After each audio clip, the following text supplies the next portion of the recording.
Hi. Howdy.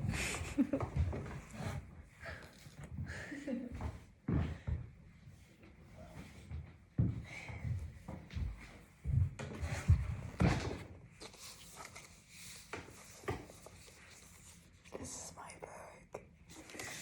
It was here. I'm gonna read out to you. Random. Alright. This is spoiler. I cannot read this. This feels really good.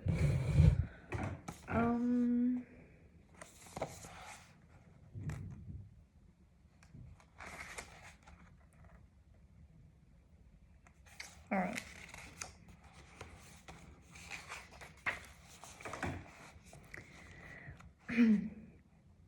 Harrison felt awkwardly awful entering the building in which the magazine was located at. Larry already awaited him in the waiting room. Harry, you really have to work on your punctuality. I know. I'll do my best. He sat down next to Larry. I didn't want to say anything. Both men laughed. Yeah, right. Harrison Selleck. Harrison looked up, and his eyes lighted on the woman standing right in front of him. He closed his mouth immediately. His thoughts stopped with the same speed as his body to move, his breath to inhale, and his hair to get gray. Chapter 2, baby. Hi, was all he could get out of himself. Annabelle eyeballed him. Hi. I bumped into you last night on Oxford Street. You wore those pop socks. For a second, an awkward silence entered the waiting room. Annabelle's assistant Grace peeked over her glasses. Pop socks? Huh? Annabelle raised an eyebrow. Pardon? Yes, you wore those long, colorful pop socks and this grey long overcoat. Annabelle's mien didn't change. Oh, hell no. Harrison realized how stupid he started the entire conversation. I'm sorry, forget it. No, it's fine. I mean, we really ran into each other last night. She glanced at her white socks. I didn't expect to get a detailed description of my socks. Grace stifled a laugh, eyes going around the entire room. Follow Grace, my assistant. She will guide you to the photo studio. We meet again for the interview later. Annabelle smiled vaguely, turned around, and went back into her office. All right, did everything work all right at the shoot? Annabelle arranged her pencils. She was so pretty, Harrison thought. If you should be honest, she didn't look like Charlotte at all. If the pop socks were the only thing similar to Charlie, all his thought loops had been in vain. Yeah, it was perfect. Great. Annabelle adjusted her bun and leaned back. So, Mr. Selleck, tell the reader a bit about yourself, maybe some projects you worked on, your musical journey, etc. Disclaimer, I'm not Annabelle, okay? Yeah, alright. So, I'm a music producer. I work usually on soundtracks, as I really love giving these epic stories and stunning cinematography.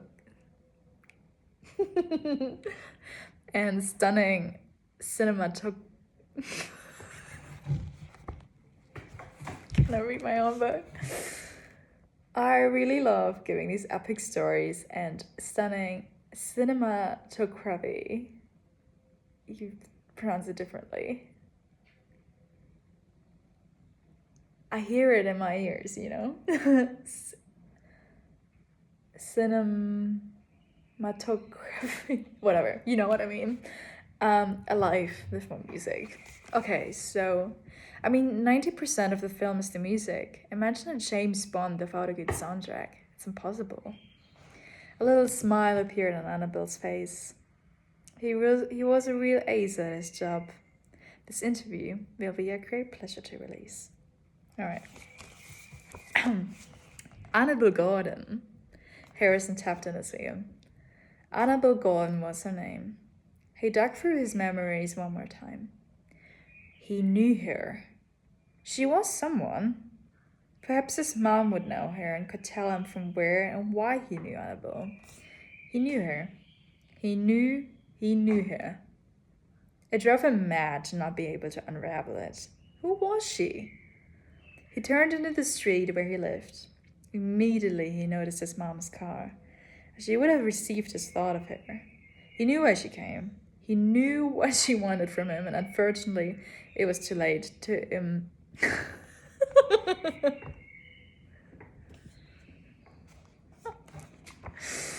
It was too late to imperceptibly turn around and drive away.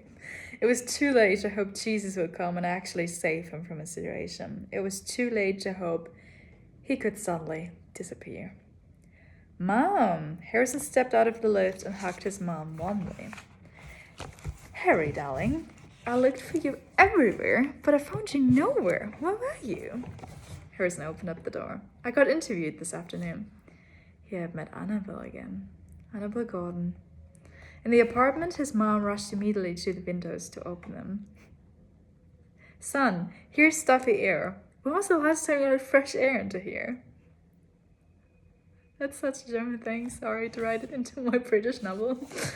Harrison couldn't remember and accurately didn't want to remember. He undressed his heavy winter coat and watched his mom straightening up the living room. I can do that on my own, grumpily Harrison commented. Yes, of course, I see your efforts a lot. His mom pieced old papers, notebooks, dirty wine glasses all together. Harrison eventually helped her. You drink too much, son. You should get help or take care of Mom. I am fine. I am not an alcoholic. She should have called him before showing up at his doorstep. He would have tied it up if he knew she wanted to come over. Well, it is in your family, as you know your father's brother was one and always said the same. Mom, I'm fine.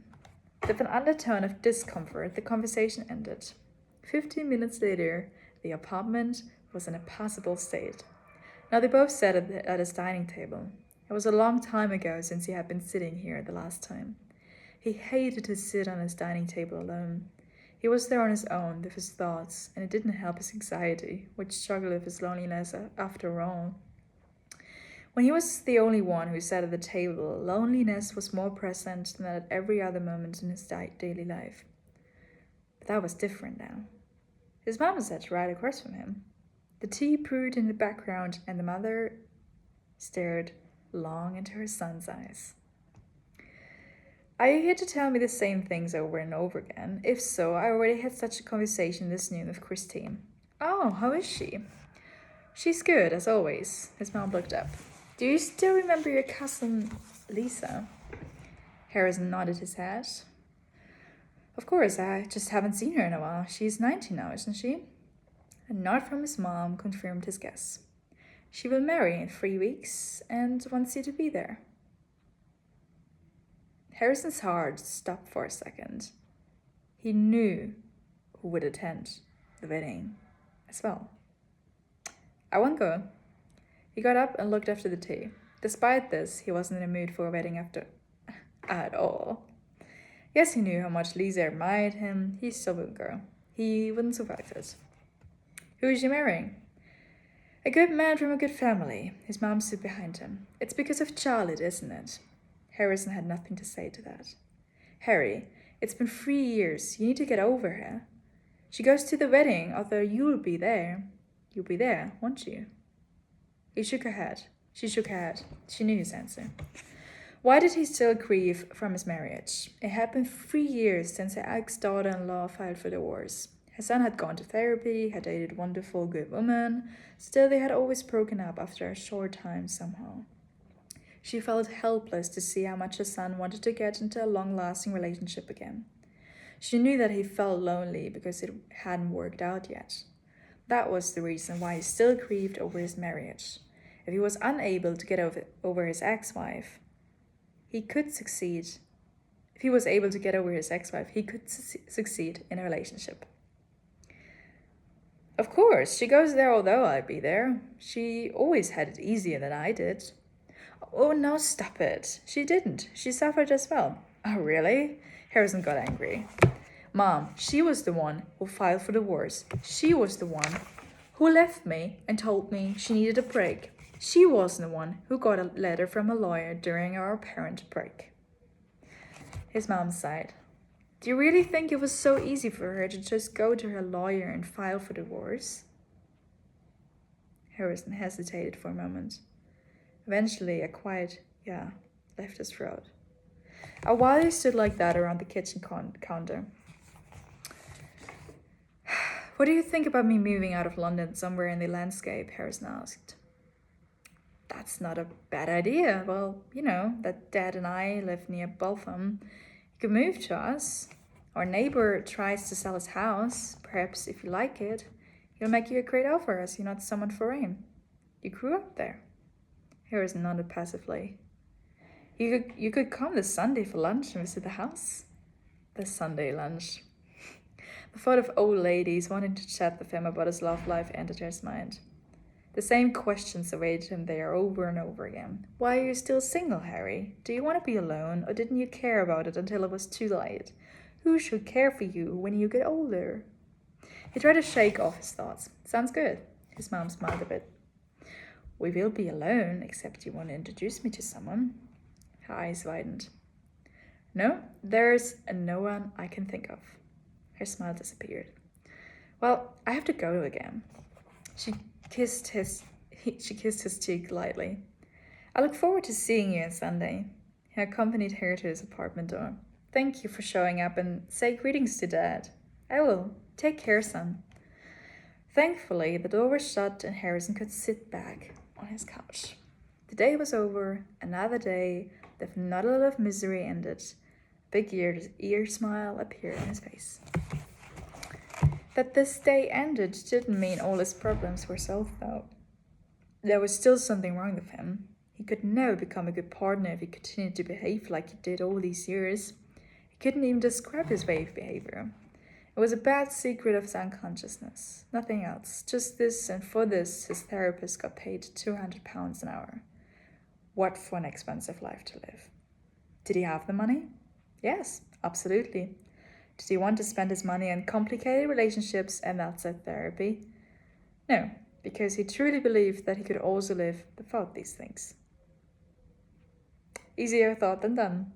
He missed a woman in his life a lot,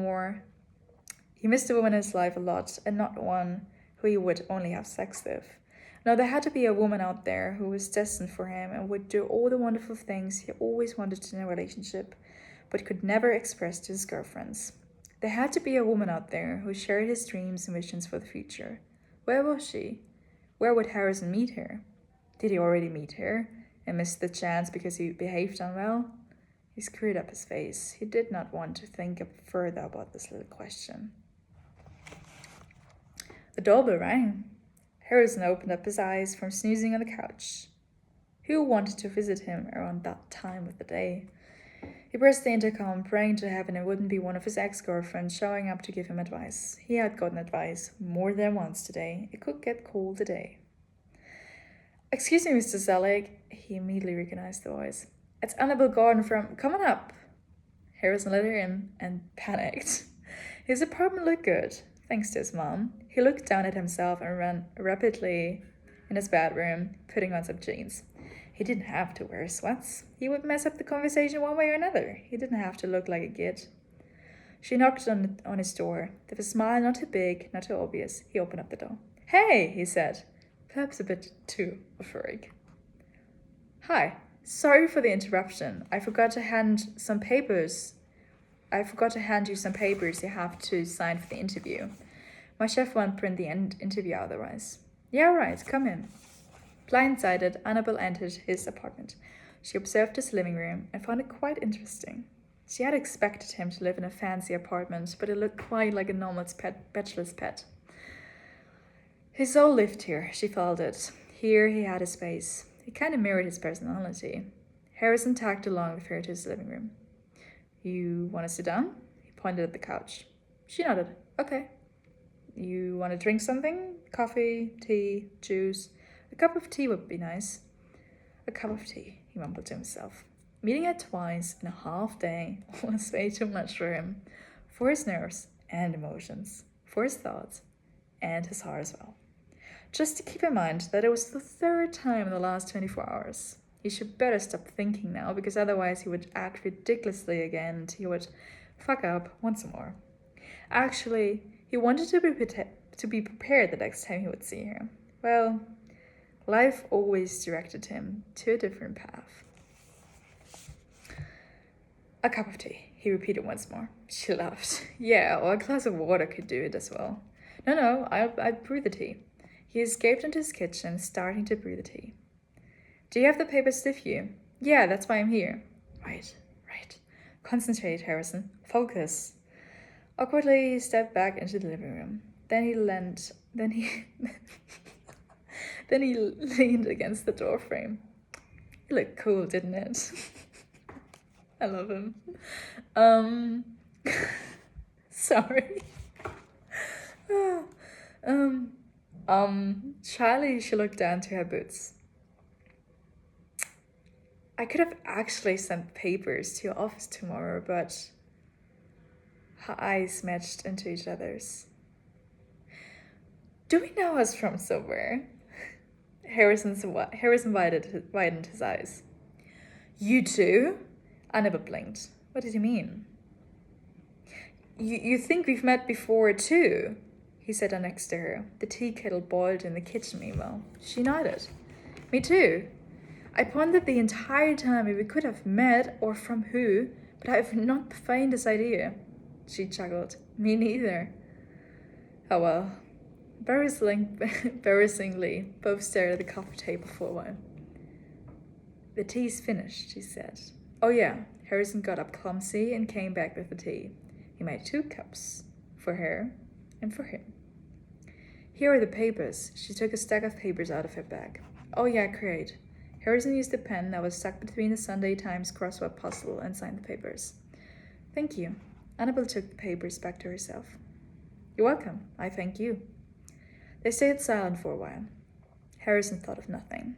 The mystery that they've known each other was still unraveled, and probably would stay that. How should they find it out when both had no clue? He took a sip of his tea. All he knew was that he wanted to spend more time with Annabelle. It gave comforts just sitting with her on his couch, drinking tea. He wished he could think of something that made her stay. She also confused him. Did he like her? Did he really like her? Did he develop feelings for her right now? What was going on? Harrison? They both gazed at each other, and suddenly Harrison's brain started to send him pictures and visions, and perhaps these were all only dreams out of his loneliness. Annabelle knew exactly what Harrison felt about her. She felt it in the way he looked at her, the way he wanted her to stay. Harrison could have been Annabelle's type, but her life was fulfilled without a man. She didn't need a man in her life. Ronson was the only man in her life at the moment. It's a dog. And she liked it the way it was. Still, she considered making out with him right now. Didn't she? Did she really? Her thoughts began to blurry, and she was about to lose control. I will go now.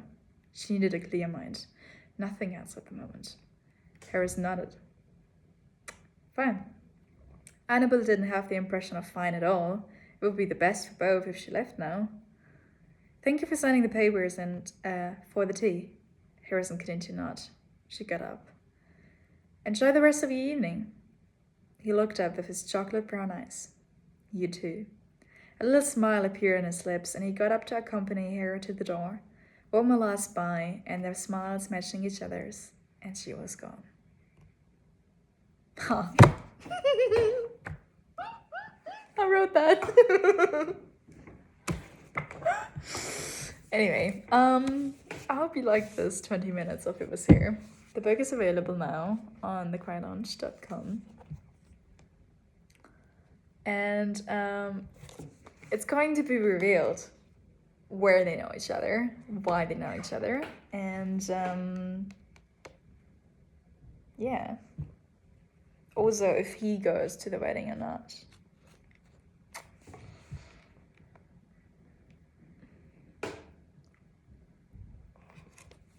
You should read it.